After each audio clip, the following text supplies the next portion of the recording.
Hello সবাইকে। তো সেদিন সকাল থেকে রাত পর্যন্ত কী কী খেলাম সেটা এই ভিডিওতে শেয়ার করছি।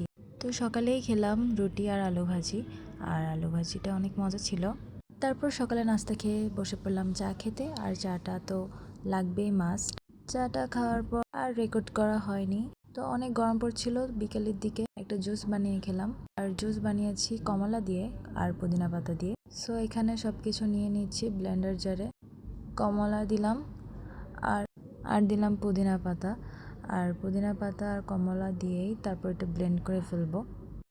আর তেমন কোনো কিছুই এটাতে দিইনি। দেন এটা ব্লেন্ডার করা হয়ে গেছে এবং এটা একটু ছেঁকে নিয়ে নিলাম, আর এই জুসটার সাথে একটুখানি চিনি দিয়ে তারপর আমার জুস একদম রেডি। আর জুসটা খেতে এত রিফ্রেশিং ছিল।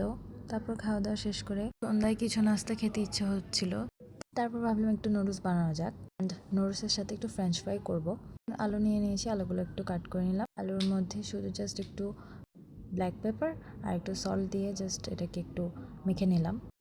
বেসিক মশলা দিয়েই ফ্রাই করে খেতে খুবই ভালো লাগে। তারপর এটা একটু মেখে নিলাম, অ্যান্ড মাখার পর এটা একদমই তৈরি ভাজার জন্য। এদিকে আমার নুডলসটাও হয়ে গেছে, আর এটার সাথে একটা এগ পোস্ট করে নিলাম। দেন চলে যাচ্ছি ফ্রেঞ্চ ফ্রাইগুলো ভাজাতে। দিয়ে দিলাম, এগুলোকে ভালোভাবে ভাজা নিব।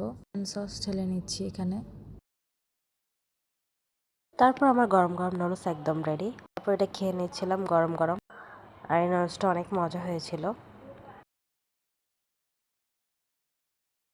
তো এই তো নুডলস একদম তৈরি খাওয়ার জন্য।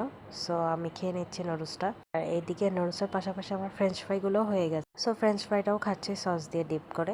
খাওয়া দাওয়া শেষ করলাম এদিকে, তারপর চা খেলাম। আর আজকে ভিডিওটা এই পর্যন্তই। যাদের কাছে ভালো লাগবে তারা অবশ্যই আমার চ্যানেলটা সাবস্ক্রাইব করবে। Thanks for watching.